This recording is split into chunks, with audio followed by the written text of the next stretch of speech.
And the learning approach is we are what we've learned to be. So the psychodynamic and the trait approaches concentrate on the inner person. The learning approaches to personality focus on the external world in which a person lives, how those external influences determine and affect our personality.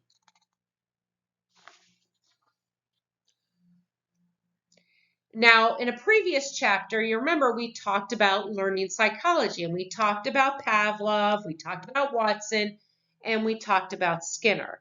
So Skinner is who I'm going to actually focus on for this aspect of personality.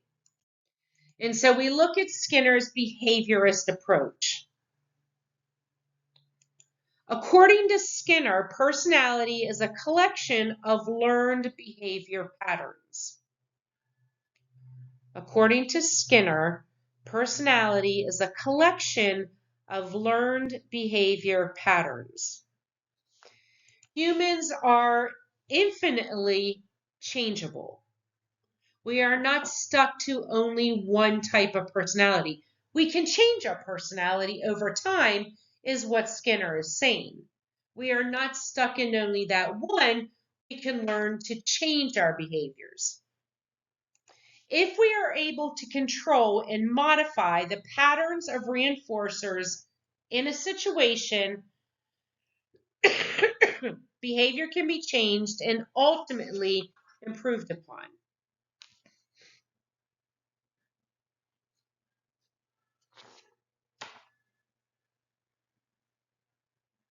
Now, from learning, I want to move on to the social cognitive approaches to personality, the social cognitive approaches to personality. So now we're moving on from learning, just like we moved on from psychoanalysis, on from trait, on from learning. Now we are looking at the social cognitive approaches to personality. These are theories that emphasize the influence of a person's cognitions, meaning their thoughts, their feelings, their expectations, and values, as well as observations of others' behavior in determining personality. And one of the major researchers was Albert Bandura. He places particular emphasis on self-efficacy, which is the belief that we can master a situation and produce positive outcomes.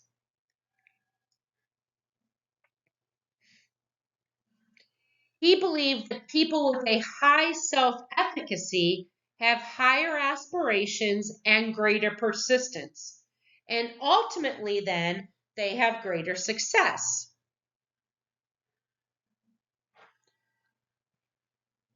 There is direct reinforcement and encouragement for others to play a role.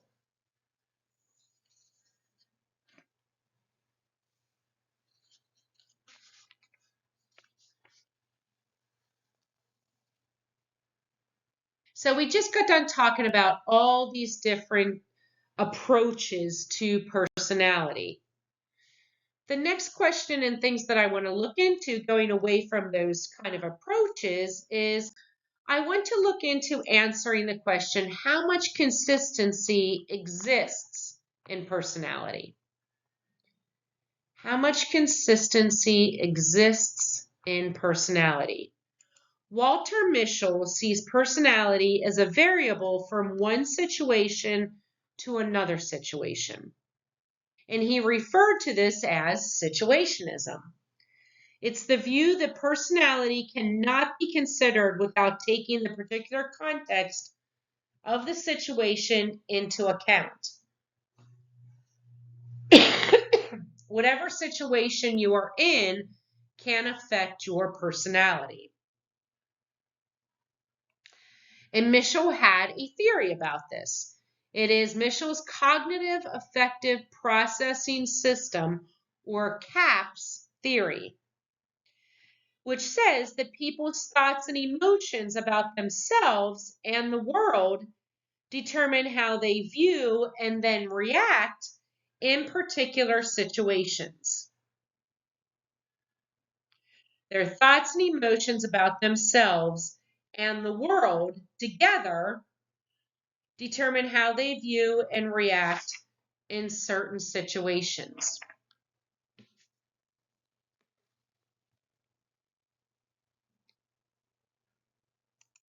We also want to look at self-esteem. Self-esteem definitely plays a role in your personality.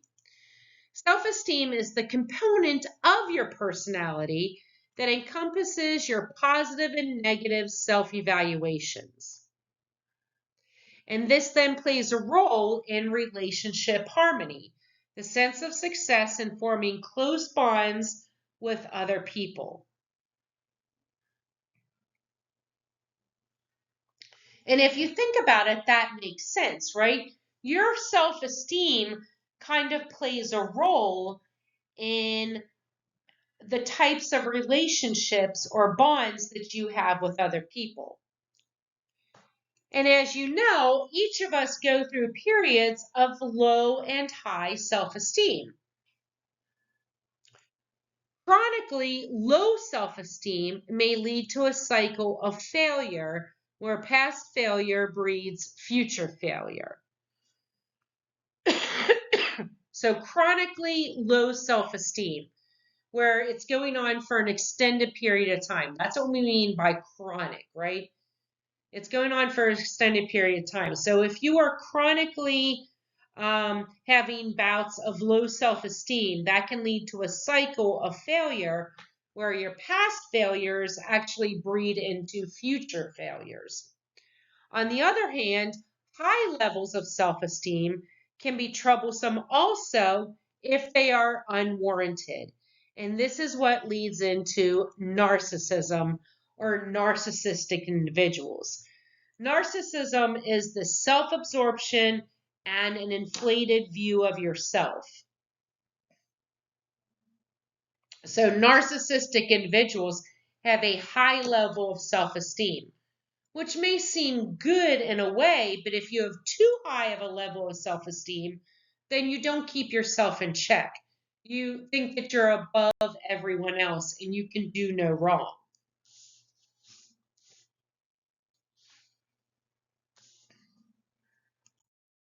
So if we look at figure 3 in your textbook, it shows this cycle of low self-esteem begins with an individual already having low self-esteem.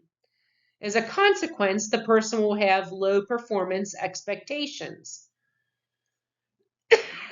And they will expect to fail a test, therefore producing anxiety and reduced effort. As a result, the person will actually fail the test, and failure in turn reinforces low self-esteem. So if you start out with low self-esteem, you already think that you're going to do poorly on a test, so perhaps you don't study as much, right? And then you have a lot of anxiety. Well, because you already thought you were going to do poor and you had a lot of anxiety and you didn't study as much, you did actually fail the test, which then leads back to low self-esteem.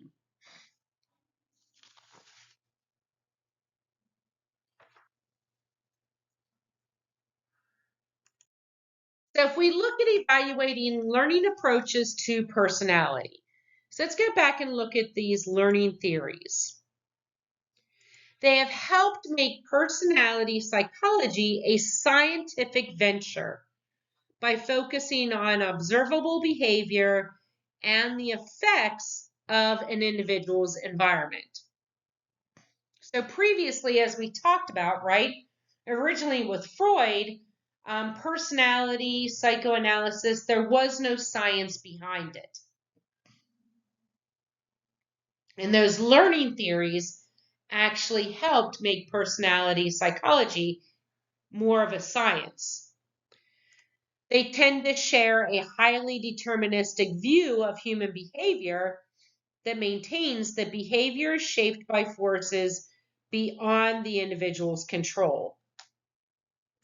And they have produced important, successful means of treating a variety of psychological disorders.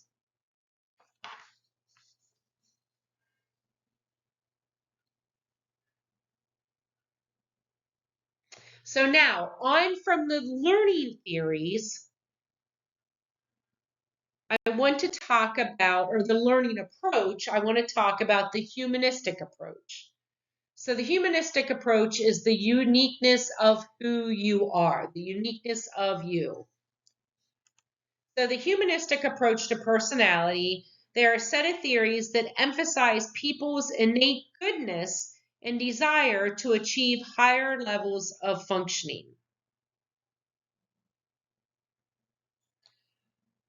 The main researcher in this humanistic approach was Carl Rogers. And he maintained that all people have a fundamental need for self-actualization. So self-actualization is the state of self-fulfillment in which people realize their highest potential in a unique way. You want to be the best person that you can be. You want to reach your highest potential. Rogers also suggested that people develop a need for positive regard that reflects the desire to be loved and respected by others.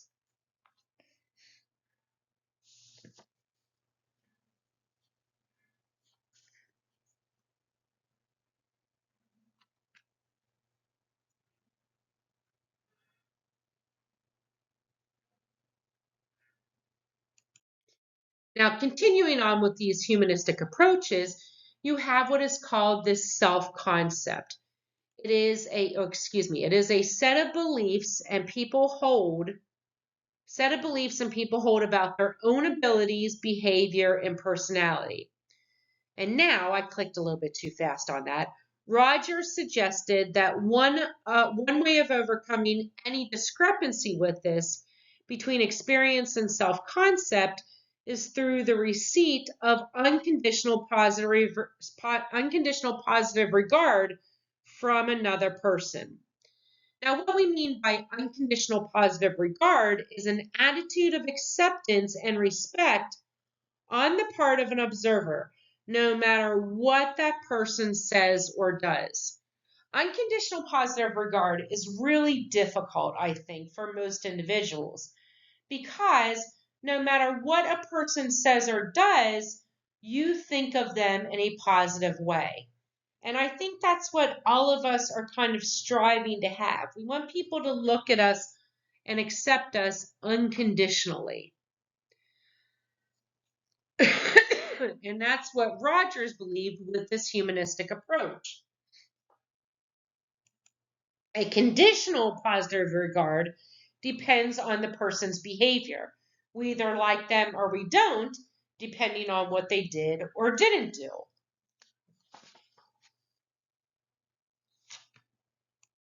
So figure 5 shows us this humanistic view of Carl Rogers, where people have this basic need to be loved and respected, right? The need for positive regard.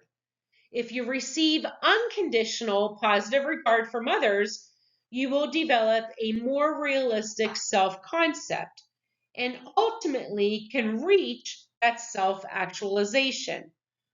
But if the response from others is conditional, it may lead to anxiety and frustration. I am so sorry about coughing. We all have this need for positive regard. You're either going to get the unconditional positive regard from another's behavior toward you, or it's going to be conditional. If it's unconditional, it leads to self-actualization. If it's conditional, then it will not lead to self-actualization, and it will lead to anxiety and frustration. And now evaluating that humanistic approach. Again, there are advantages and disadvantages. So the benefits first, it highlights the uniqueness of human beings. And it guides the development of a form of therapy designed to alleviate psychological difficulties. On the downside, the criticisms is that there is difficulty of verifying basic assumptions of these approaches. and it makes the assumption that people are basically good.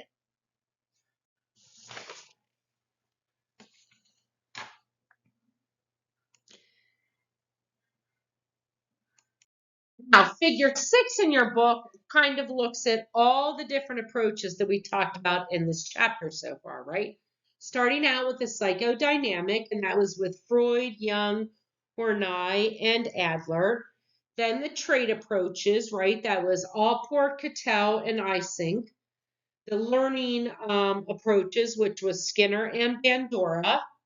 The biological and evolutionary, which really didn't talk about, that was Tellegren. And then the humanistic was Rogers and Maslow. And with each of these, it'll give the conscious versus the unconscious determinant, the nature versus nurture, the free will versus determinism, and the stability versus modifiability with each of those.